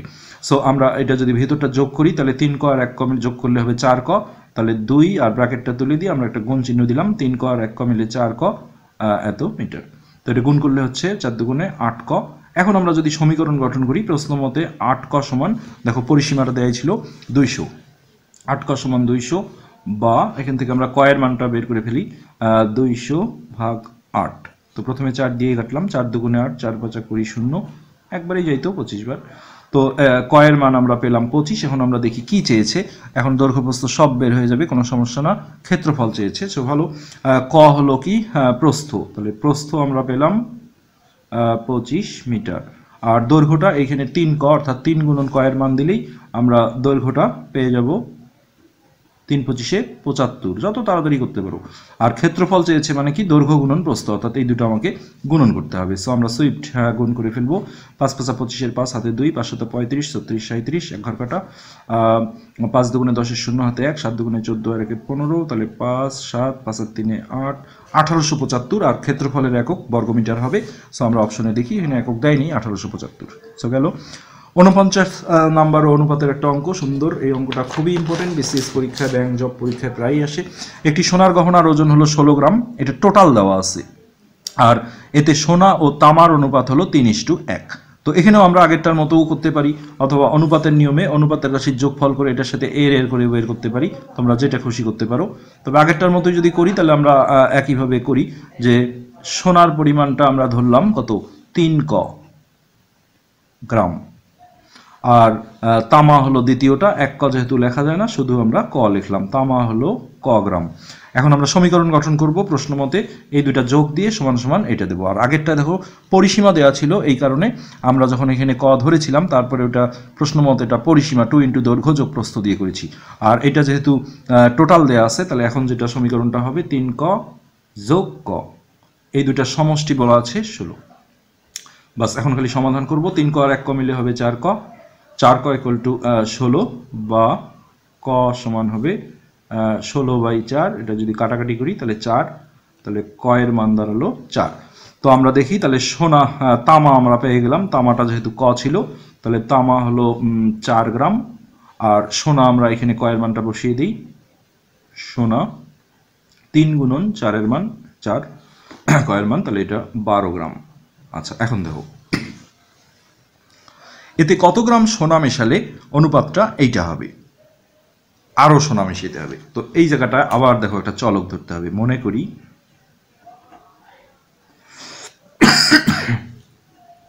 ক গ্রাম সোনা সাথে হবে।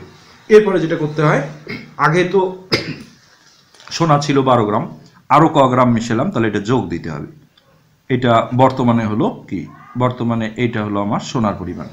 আর যেটার কথা বলেনি তামার কথা, ওটা কিন্তু 4ই ধরতে হবে, এটা কোনো চেঞ্জ হয়নি, 4 যেটা আমরা পেলাম, তামা 4 গ্রাম। এখন নতুন করে আর একটা সমীকরণ গঠন করতে হবে, সেটা হলো এতে কত গ্রাম সোনা মেশালে অনুপাত, তাহলে সেই অনুপাতটা কি, সোনা অবশ্যই আগেই সিরিয়ালি থাকবে, সোনা ও তামার অনুপাত, এটা চালাকি করে আর বলে না। তো আমাকে সোনা নিতে হবে, এই নতুন সোনাটা, অর্থাৎ 12 প্লাস ক, এটা আমরা ব্র্যাকেটে রাখলাম, = তামা নেব 4, সমান সমান দিয়ে আমরা এই নতুন অনুপাতটা বসাবো, অর্থাৎ 4:1। এখন এই ধরনের অঙ্কগুলো অনুপাতকে ভাগের আকারে নিয়ে করতে হয়, অর্থাৎ এটা উপরে থাকবে পূর্ব রাশিটা, আর উত্তর রাশি যেটা বলে এটা নিচে থাকবে, এখানেও আমরা তাই করব 4/1। এখন আড়াআড়ি গুণন বা বজ্র গুণন যেটা বলা হয়, কোনাকুনি গুণ করা। সো এই কোনা গুণ করতে গেলে এটার সাথে এটা গুণ হবে, আর এটার সাথে এটা, অবশ্যই আমরা কয়ের কোনাটা এই পাশে রাখবো যেহেতু এটা অজ্ঞাত রাশি, তো 1 দিয়ে গুণ করলে ওটাই থাকবে 12 প্লাস ক, আর এই পাশে 4×4 16। বাস, এখন আমরা প্লাস 12টাকে ওই পাশে -12 করে দিই, তাহলে ক সমান হবে 16 বিয়োগ 12, তাহলে অতএব ক সমান হবে 4। তার মানে আমরা এই যে এখানে ধরেছিলাম যে আরও ক গ্রাম সোনা মেশালে এই ঘটনাটা হবে, তো অ্যান্সার তাহলে 4 গ্রাম। তবে তোমরা এটা আবার আমি একটু শর্টকাট নিয়ম দেখাতে চাই, সেটা হলো এই যে এখানেও অংশ করে দিয়েছে, অনুপাতের রাশির যোগফল দিয়ে করা যায়। তারপরে সোনার পরিমাণ বের করতে গেলে তোমরা এই যে মোটটা নিয়ে এর করে বা গুণ চিহ্ন দিয়ে অনুপাতের রাশির যোগফল নিচে, আর যখন যেটা বের করবা সেই সংখ্যাটা উপরে। সোনা বের করতে গেলে এই যে সোনার যে সংখ্যাটা আছে 3, এটা উপরে, আর এটা দিয়ে এটা কাটলে 4 বার যায়, তাহলে 3×4 12। মানে সোনা আর তামার পরিমাণটা আগে বের করে নিতে হবে, যে নিয়মেই করো। তারপরে এই যারা এক্স ধরেছে যে আরও এটা, হ্যাঁ, তারপরে এই যে 12-র সাথে এক্স যোগ দিল, একই নিয়ম, কোনো সমস্যা না। 50, 21শে ফেব্রুয়ারিকে কোন সংগঠন আন্তর্জাতিক মাতৃভাষা দিবস হিসেবে ঘোষণা করে? তো জাতিসংঘের যেটা ইউনেস্কো, কেননা তোমরা জানো United Nations Educational Scientific and Cultural Organization, তাহলে কালচার মানে তোমরা জানো সংস্কৃতি, তো সংস্কৃতির বিষয়গুলো এই সংস্থাটাই দেখে। ব্রিক্স প্রতিষ্ঠিত ব্যাংকের নাম, তাহলে নিউ ডেভেলপমেন্ট ব্যাংক, ব্রিক্স কর্তৃক প্রতিষ্ঠিত এটা একটা সংস্থা, হ্যাঁ, যাই হোক জানতেই হবে। আর 52 নম্বর একটা মান নির্ণয়ের অঙ্ক ছিল, x + y = 17, xy = 60 হলে x - y সমান কত? আমরা আগে তুলে নিই অঙ্কটা। x + y = 17, আর xy এর মান হলো 60, আর তোমার কাছে চাইছে হলো x - y সমান 1। তো এই ধরনের যে কোনো অঙ্কই আমরা মান থেকে করব, মান থেকে উভয় পাশে বর্গ করে নেব। x + কিউব পাওয়ার যদি চাইতো তাহলে উভয় পাশে ঘন করতাম, আর এই যে উভয় পাশে আমরা বর্গ করে নিলাম। নিলে এটাকে আমরা এখন দেখো, এটা দুইটা সূত্র আছে, একটা বর্গের সূত্র স্কয়ার + 2ab + b স্কয়ার, আরেকটা যেটা অনুসিদ্ধান্ত আছে সেটা হলো a + b হোল স্কয়ার সমান, মানে এটা চিহ্ন চেঞ্জ করার সূত্র বলা হয়। a + b খুবই প্রয়োজন হয়, এটা a + b হোল স্কয়ার সমান, এটা চেঞ্জ হয়ে যায়, a + b থেকে হয়ে যায় a - b হোল স্কয়ার, আর এখানে মাইনাস আসলে এখানে হয় +4ab। অনেকে ভুল করে 2ab দেয়, 2ab কিন্তু স্কয়ার + b স্কয়ারের সূত্র। এটা আবার মাইনাসেরও আছে, a - b হোল স্কয়ার সমান, একটা তো বর্গের সূত্র আছেই, স্কয়ার - 2ab + b স্কয়ার, আর এই চিহ্ন চেঞ্জ করার জন্য আমরা যেটা ইউজ করি সেটা হলো এই যে মাইনাস আছে এই পাশে হয়ে যাবে প্লাস, আর ব্র্যাকেটে যে চিহ্নটাই আসবে এটা বাইরের চিহ্নটা তার উল্টা হবে, প্লাস ছিল -4ab। এই সূত্রের সাহায্যে আমরা এটাকে x - y এ ডাইভার্ট করে নেব। সো এই ডিজাইনে আছে এখন এটা, আমরা এটা সমান এখন লিখব এটা b a - b whole square, অর্থাৎ এই ডিজাইনে আমরা আসছি +4ab। এই অঙ্কগুলো এটাই সমস্যা, বাংলা ইংলিশ মিক্সিং হয়ে যায়, যেহেতু সূত্রে আমরা আসলে ইংলিশ দিয়ে পড়ি, এটা বাংলায় দেওয়াটা ভুল করে। আবার এখানে যদি 4 করে দিই ওটা আবার 8 মনে করলে সমস্যা, যাই হোক নানান দিক দিয়ে সমস্যা, আমাকে 4ই করে নিতে হচ্ছে, যে মানগুলো 17 আছে। আচ্ছা 4xy আর 17 আর 17 স্কোয়ার করে নিতে হবে। 17 17 289 মেবি। 7 7 49 9 হাতে 4 7 7 7 4 11 11 কাটা 7 7 49 9 হাতে 4 সরি 7 7 7 1 তাহলে 9 7 8 হ্যাঁ 289 হয় 17 এর স্কোয়ার 289। এখন এই এক্স ওয়াই এর জায়গায় আমরা 60 মানটা বসিয়ে দিই। x minus y whole square, এটা কিন্তু 4 প্লাস বাংলায় 4 ডট 60 সমান 289 বা x minus y whole square সমান, এটা একবারে আমরা গুণ করে ওই পাশে মাইনাস করে পাঠিয়ে দেবো, এই পাশে যেহেতু প্লাস আছে, আর গুণ করলে হবে 4 0 0 4 6 24 240।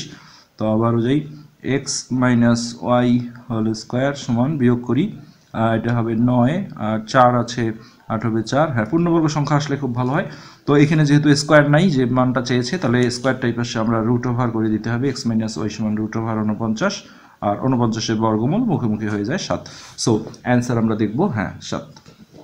এই আমরা 52 নম্বর শেষ করে ফেললাম, আসলে অনেকগুলো 80টা। 53 নম্বর আমরা দেখি দেশে বিদেশে, এই গ্রন্থটার ভ্রমণ কাহিনী, এটা একটা, অনেক সময় এটাও দেয় কী ধরনের লেখা। তো সৈয়দ মুস্তফা না কিন্তু মুস্তবা আলীর লেখা। এক ব্যক্তি জুলাই মাসের আয় তার বাকি 11 মাসের আয়ের সমান হলে তার জুলাই মাসের আয় সারা বছরের আয়ের কত অংশ? এক ব্যক্তির জুলাই মাসের আয় তার বাকি 11 মাসের আয়ের সমান, আচ্ছা, হলে তার জুলাই মাসের আয় সারা বছরের আয়ের কত অংশ? তো আমরা এটা সিম্পল বিষয়, আমরা ওরা এক নিয়মে করেছে, আমরা এটা দেখাতে পারি। জুলাই মাসের আয় তার বাকি 11 মাসের আয়ের সমান। হ্যাঁ এখানে আমরা দেখি যে জুলাই মাসের আয়টা যদি আমরা ক টাকা বা x টাকা ধরি, তাহলে ওরা বলেই দিয়েছে যে জুলাই মাসের যেটা আয় সেটা বাকি 11 মাসের আয়ের সমান। তাহলে বাকি 11 মাসের আয়ও কি x টাকাই হলো সমান, যেহেতু জুলাই মাসের আয় মোট আয়ের, হ্যাঁ তাহলে জুলাই মাসের আয় মোট আয়ের, তাহলে মোট আয় কত? যাই হোক এই নিয়মটা হয়তো ভালো লাগছে না আমারও, দেখি 54। এক ব্যক্তি জুলাই মাসের আয় তার বাকি 11 মাসের আয়ের সমান হলে তার জুলাই মাসের আয় সারা বছরের আয়ের কত অংশ? তাহলে জুলাই মাসের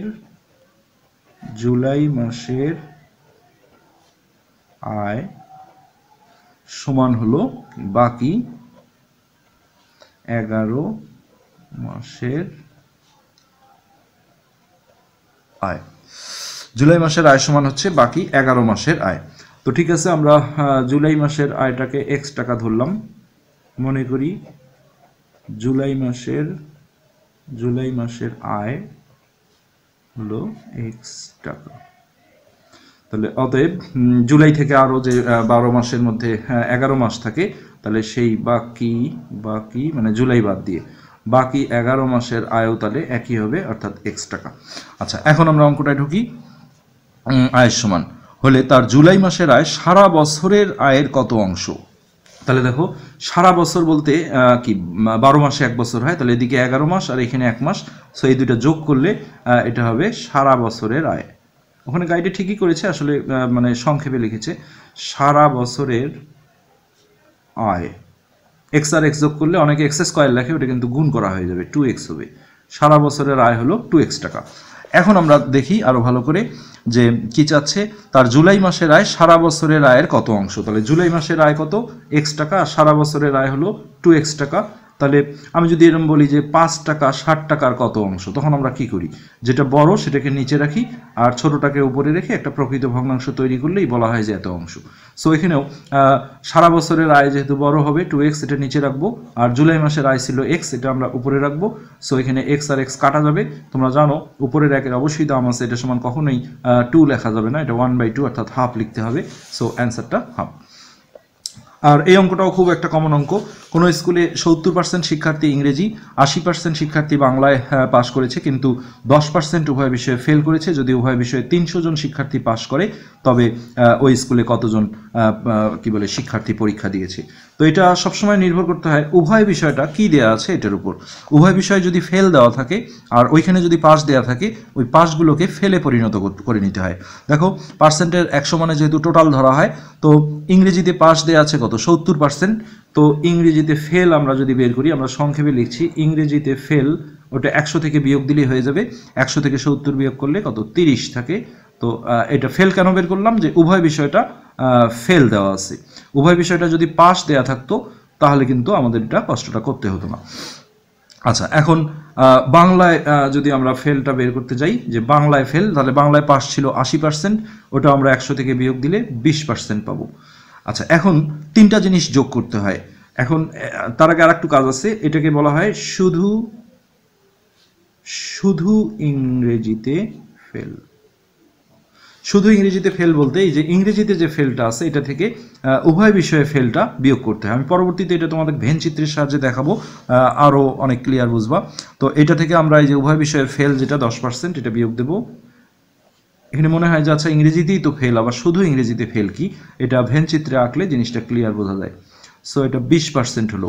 ঠিক একইভাবে শুধু বাংলায় ফেল, এটা হলো এই যে বাংলায় যে ফেলটা বের করলা এটা থেকে উভয় বিষয়ে যেটা 10% দেওয়া ছিল এটা বিয়োগ দিতে হবে। আচ্ছা, এইটা বিয়োগ দিলে আমরা এটা পেলাম 10%। এখন আমাদের তিনটা জিনিস যোগ করতে হবে। কেন আমি পুরো বিষয়টা ভেনচিত্রে দেখাচ্ছি একটু পরে, যে এই 2 শুধু আর উভয় বিষয়ে যেটা 10 ছিল এই তিনটা যোগ দিতে হবে।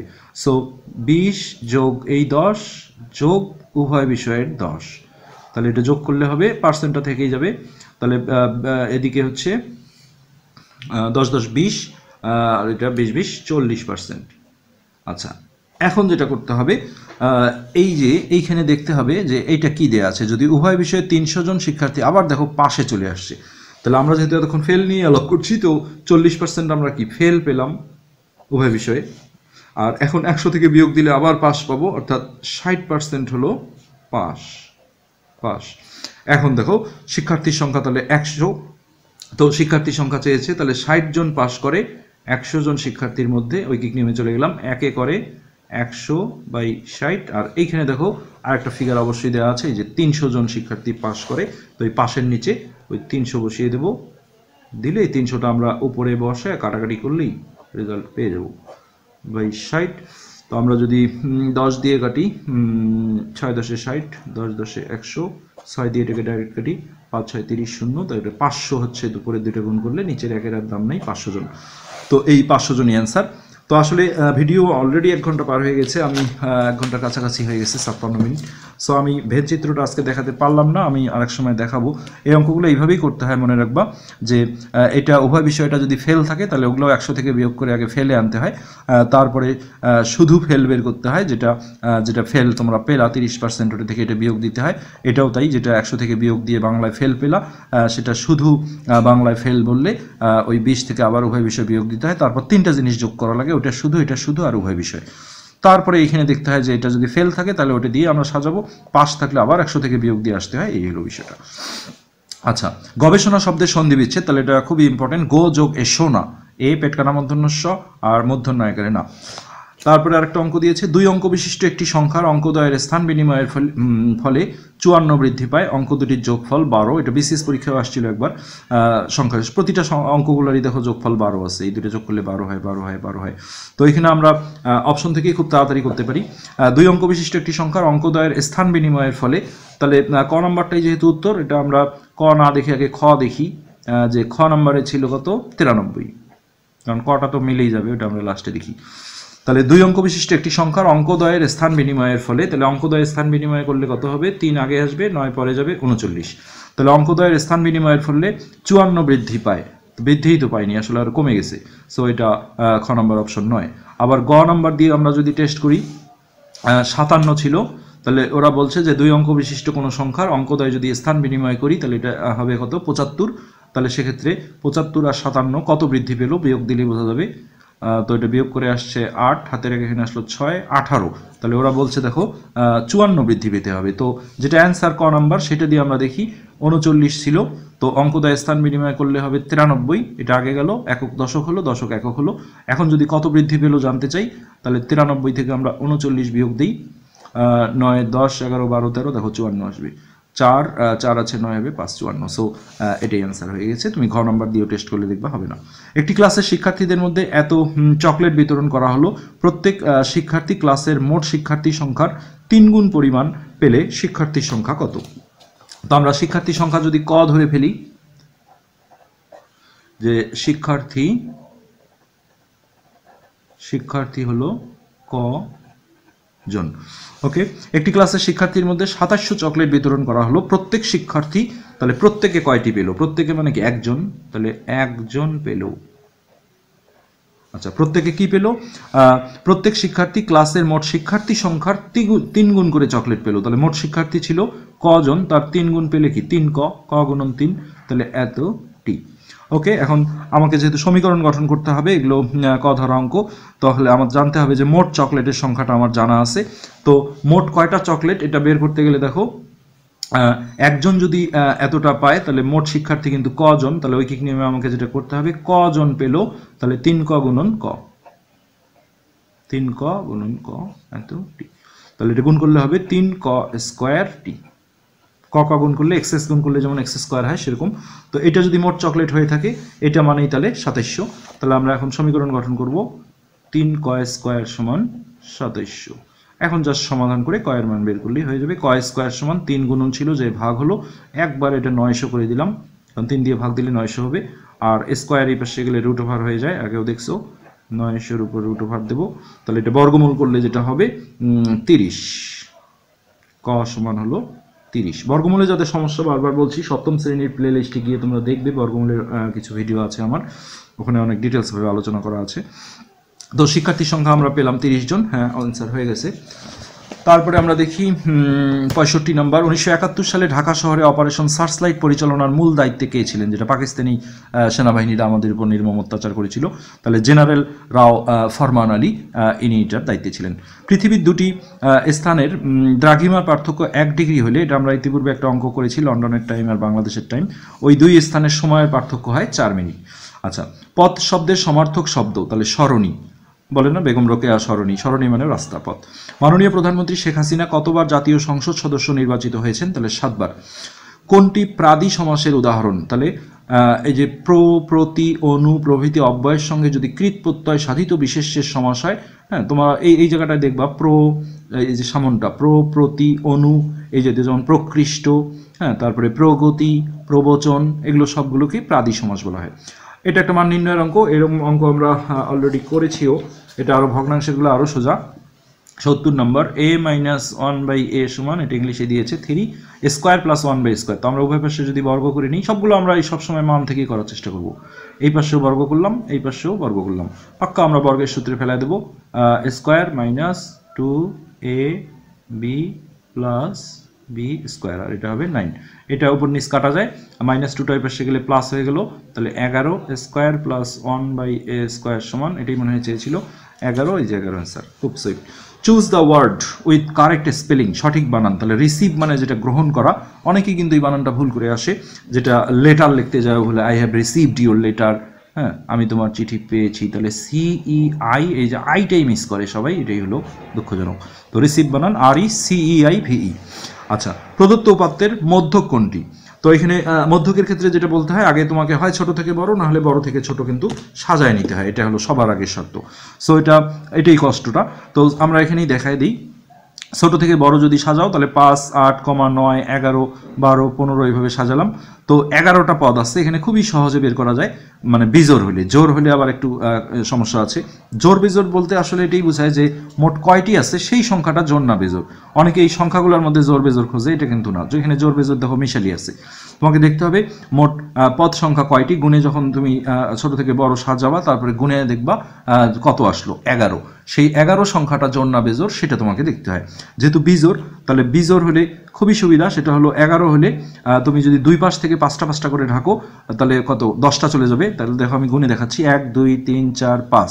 তাহলে এদিক থেকে এক লাইনে থাকলে ভালো হতো, 5টা আমরা যদি ঢাকি, আর সামন দিক থেকে যদি 5টা ঢাকি, 1, 2, 3, 4, 5, তাহলে যেইটা ভেসে থাকবে সেটাই হয় মধ্যক।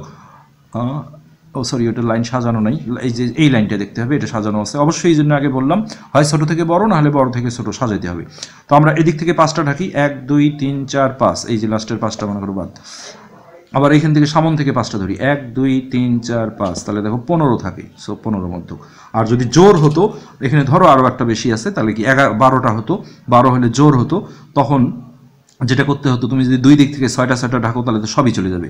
হ্যাঁ, তখন মাঝখানে দুইটা বাঁচাইতে হয়, অর্থাৎ মোট মনে করো 12টা আছে, তাহলে আমি যদি এদিক থেকে 5টা ঢাকি আর এদিক থেকে 5টা ঢাকি, 5 5 10, আর মাঝখানে দেখবা দুইটা সংখ্যা থাকবে, সেই দুইটার গড় করতে হয়, অর্থাৎ দুইটা যোগ করে 2 দিয়ে ভাগ দিতে হয়। এই হলো জোড় আর বিজোড়ের মতো। কিন্তু তার আগে তোমাকে ছোট থেকে বড় বা বড় থেকে ছোট সাজায় নিতে হবে। সমকোণী ত্রিভুজের অতিভুজ সংলগ্ন কোণ দুটির প্রত্যেকটি, তো সমকোণী ত্রিভুজ মানেই যে ত্রিভুজের একটি কোণ কি সমকোণ হয়, সেটা আমরা এইদিকেও করতে পারি 90 ডিগ্রিটা, আমরা এইদিকেও করতে পারি, যেটা খাড়া থাকে এটা সমকোণ 90 ডিগ্রি। তাহলে ত্রিভুজের 3 কোণ মিলে কত 180 ডিগ্রি বা 2 সমকোণ হতে হয়, এটা শর্তই। সেক্ষেত্রে এই একাই যদি 90 হয়, তাহলে এই বাকি যে দুটো কোণ থাকলো সমকোণ ছাড়া, বা এই ত্রিভুজের ক্ষেত্রে এই দুটো, আর একজনের কিন্তু 90 হওয়ার চান্স থাকে না, কারণ আর একজনও যদি 90 হয়ে যায় তাহলে সেক্ষেত্রে এই দুটো মিলেই তো 90 90 180 হবে, তাহলে এর কি হবে, 3 কোণ মিলেই তো 180 হতে হয় সমষ্টি। সো সমকোণী ত্রিভুজ বলো বা স্থূলকোণী ত্রিভুজ বলো, এদের একটা করে কোণ, সমকোণী ত্রিভুজের একটা কোণ সমকোণ থাকে, আবার যেটা স্থূলকোণী ত্রিভুজ 90-র চেয়ে বড়, ধরো এটা 120-এর মতো, এরও কিন্তু অপর দুইটা কোণ সূক্ষ্মকোণ থাকে, মানে 90-র চেয়ে ছোট হইতে হয়। এই হলো এটার বিষয়। সো সূক্ষ্মকোণ হবে অ্যান্সার। বস্তুর ওজন কোথায় সবচেয়ে বেশি, তাহলে মেরু অঞ্চলে সবচেয়ে বেশি, কেননা এখানে অভিকর্ষ স্তরণের একটা বিষয় থাকে, এখানে ডিটেলসে তো আলোচনা সম্ভব না। তোমরা মনে রাখবা বিষুবীয় অঞ্চলে সবচেয়ে কম হয় কোনো বস্তুর ওজন, মেরু অঞ্চলে নিয়ে গেলে সবচেয়ে বেশি হয়, কারণ মেরু অঞ্চলে জি এর মানের সাথে এটার উল্টা সম্পর্ক, জি এর মান সবচেয়ে কম সেখানে। আচ্ছা, বাংলা নববর্ষ পহেলা বৈশাখ চালু করেছিলেন, এটা সম্রাট আকবর, এটা বেশ ইম্পর্টেন্ট কোশ্চেন, অনেকবারই এসেছে। পলাশী থেকে ধানমন্ডি চলচ্চিত্রের পরিচালক কে, তাহলে আব্দুল গাফফার চৌধুরী, যিনি হচ্ছে আমার ভাইয়ের রক্তে রাঙানো 21শে ফেব্রুয়ারি গানটির রচয়িতা আব্দুল গাফফার চৌধুরী। তো এটা পলাশী থেকে ধানমন্ডি এই চলচ্চিত্রের পরিচালক উনি। শুদ্ধ বানান কোনটি, তাহলে বিভীষিকা, এটা আই কন্টাক্ট করে রাখতে হবে চোখের সাথে, যে এই বানানটা এরকম, কয়েকবার লিখবা খাতায় তাহলে হয়ে যাবে। সুনাম শব্দের সু কোন উপসর্গ, তো বাংলা উপসর্গ, খাঁটি বাংলা আছে, সংস্কৃত আছে, আরবি ফার্সি এরকম আছে, এটা মনে রাখতে হবে যে সুটা হলো বাংলা উপসর্গ। আচ্ছা, the opposite word of delete, কোনো কিছু ডিলিট করে দেওয়া, তার মানে কি আউট করে দেওয়া। ইনসার্ট মানে হলো প্রবেশ করানো, তাহলে ডিলিট মানে ছাঁটাই করে দেওয়া, ইনসার্ট মানে ঢুকানো, তাহলে এটা অপোজিট, বিপরীত শব্দ। একটি চৌবাচ্চায় 2টি নল সংযুক্ত আছে, প্রথম নল দ্বারা চৌবাচ্চাটা 4 মিনিটে পূর্ণ হয় এবং দ্বিতীয় নল দ্বারা 12 মিনিটে পূর্ণ হয়। নল দুটি একত্রে খুলে দিলে চৌবাচ্চাটি কতক্ষণে পূর্ণ হবে, খুব সুন্দর অঙ্ক। তো এই অঙ্কগুলো যেটা করতে হয় যে আগে 1 মিনিটে 1 মিনিটে বের করতে হয়, বা ঘন্টা থাকলে 1 ঘন্টায় বের করতে হয়। তো আমরা এইভাবে করব যে প্রথম নল এর দেওয়া ছিল 4 মিনিটে পূর্ণ করে, তাহলে বাংলায় আছে, হ্যাঁ, প্রথম নল 4 মিনিটে পূর্ণ করে। এখন বলতে পারো ডানে কি লিখবো এই পাশে, তাহলে এটাকে 1 অংশ দিয়ে লেখা হয়, মানে সম্পূর্ণ চৌবাচ্চাটা 1 অংশ। তো আমরা প্রথমে এটা মিনিট ঘন্টা যাই থাক একে বের করতে হবে, 1 মিনিটে পূর্ণ করে 1/, দুইটা নলকে যখনই একসাথে অ্যাটাচ করে দিবা, কেননা এটা হলো আলাদা আলাদা, অ্যাটাচ করতে গেলে একই সময়ে করে নিতে হয়। কারণ সেটা তুমি যদি বলো আমি 5-এ করবো, তাহলে এরও 5 মিনিট ওরও 5 মিনিট, কিন্তু হঠাৎ করে 5 কই থেকে আনলাম, এই জন্য একক সময়ে বের করে নিতে হয়। তারপরে আমরা দ্বিতীয় নলে যাব। দ্বিতীয় নলের ক্যাপাসিটি দেখো, 12 মিনিটে পূর্ণ করে 1 অংশ, 12 মিনিটে পূর্ণ করে 1 অংশ, তাহলে এরও আমরা 1 মিনিটে বের করব। দ্বিতীয় নল 1 মিনিটে পূর্ণ করে 1/12 অংশ। এখন আমরা দুইটা নলকে একসাথে কাজ করাবো, এগুলো কিন্তু ছিল আলাদা আলাদাভাবে। তাহলে অতএব দুইটি নল একত্রে, মানে এখন ওরা বলছে যে দুইটা নলকেই একসাথে চালাই দিলাম, তাহলে কতক্ষণে সম্পূর্ণ চৌবাচ্চাটা পূর্ণ হবে, তাহলে দুইটি নল একত্রে কত 1 মিনিটে। এখন এটা অনেকে ভাবতে পারো যে এটা আর এটা যোগ করলে তো 2 মিনিট হবে, তা না, এটা হলো দ্বিতীয় নল না রেখে শুধু প্রথম নলকেই চালানো, আর এটা হলো প্রথম নল না রেখে শুধু দ্বিতীয় নলকে চালানো। এখন আমি যদি বলি দুইটা নলই একসাথে চালাবো, তাহলে এই দুইটা যোগ করলে যেটা বের হবে সেটা কিন্তু 1 মিনিটের হবে, 2 মিনিটের না। হ্যাঁ, তাহলে 1 মিনিটে পূর্ণ করে এই 1/4 যোগ 1/12 অংশ। তো ভগ্নাংশের যোগ জানোই লসাগু করে করতে হয়, লসাগু হবে 12, 4 দিয়ে ভাগ দিলে যায় 3 বার, 3 অক্ষে 3, আর এটা দিয়ে ভাগ দিলে 1 বার, 1 অক্ষে 1। তো এটা যোগ করলে আমরা পাবো 4/12, আমরা একটু কাটাকাটি করে নিই, 4 দিয়ে কাটলাম, তাহলে 1/3 অংশ। আর এগুলো প্রতিটা অঙ্কেই একটা কাজ লাস্টে করতে হয়, সেটা হলো দেখো এখানে যেটা চায় যে নল দুটি একত্রে খুলে দিলে খালি চৌবাচ্চাটি, তার মানে কি সম্পূর্ণ চৌবাচ্চাটি, কিন্তু আমরা যেটা পাইছি যে দুইটা নল দ্বারা একত্রে 1 মিনিটে এত অংশ পূর্ণ হয়, কিন্তু সম্পূর্ণ চৌবাচ্চাটাই চাওয়া হয় সবসময়। সো এটা আবারও বামে নিয়ে এটাকে ডানে ফেলা, আবার ঐকিক নিয়মে তোমাকে কাজ করতে হবে। তো এটা সবগুলো অঙ্কেই এই কাজটা করতে হয়। দুইটি নল দ্বারা এত অংশ পূর্ণ হয়, এই জন্য এখানে কিন্তু টাইমটা লেখাটা জরুরি, নাহলে এখানে এসে আর মনে থাকে না কি করব। এত অংশ পূর্ণ হয় 1 মিনিটে। আর এখানে আমি একটা কথা বলে রাখি, বা এর পরের ভিডিওগুলোতে আমরা পাবো, ঐকিক নিয়মের ক্ষেত্রে সবসময় তুমি যখন উপরে দেখবা ভগ্নাংশ আছে, নিচে একে বের করবা, তখন একটা কথা সবসময় মনে রাখবা, এই ডানে যেটা থাকে এটা পূর্ণ সংখ্যা থাক বা ভগ্নাংশ থাক, যেটাই থাক আগে এটা লিখবা, তারপরে এটা গুণন চিহ্ন দিয়ে এটা উল্টাই দিবা। এই 3 নিচে আসে চলে যাবে উপরে, আর ওই 1 আসবে নিচে। কিন্তু কখনো যদি উল্টাটা পাও, যে উপরে 1 নিচে ভগ্নাংশ, ধরো একটি কলার দাম 60 টাকা, এখন আমি তোমাকে বলছি, এটা যদিও ভালো বানাচ্ছে না, এক অংশ সম্পত্তির মূল্য মনে করো সাপোজ 70,000 টাকা। এখন আমি বললাম 1/3 অংশর মূল্য কত, তাহলে এটা 1-এর নিচে ভগ্নাংশ। এখানে কিন্তু উল্টায় না, এখানেও আমরা এই ডানের ফিগারটাই আগে লিখব, পূর্ণ সংখ্যা হলেও আগে লিখব, ভগ্নাংশ হলেও আগে লিখব, আর এইটা গুণন চিহ্ন দিয়ে উল্টানো যাবে না। এই দুটোর মধ্যে পার্থক্যটা মনে রাখলে এই ভগ্নাংশের ঐকিক নিয়মগুলো তোমাদের কখনো ভুল হবে না। সো 1-1 কাটা গেলে এই 3 মিনিট হলো আমাদের অ্যান্সার। আমরা রেজাল্টে দেখি, হ্যাঁ 3 মিনিট। সো আমরা ফুললি 80টাই কমপ্লিট করে ফেললাম। তোমরা আশা করি পরবর্তী ভিডিওগুলো দেখবে, আর যারা চ্যানেলটা সাবস্ক্রাইব করোনি তারা চ্যানেলটা সাবস্ক্রাইব করবে। আজকে পর্যন্তই, ধন্যবাদ।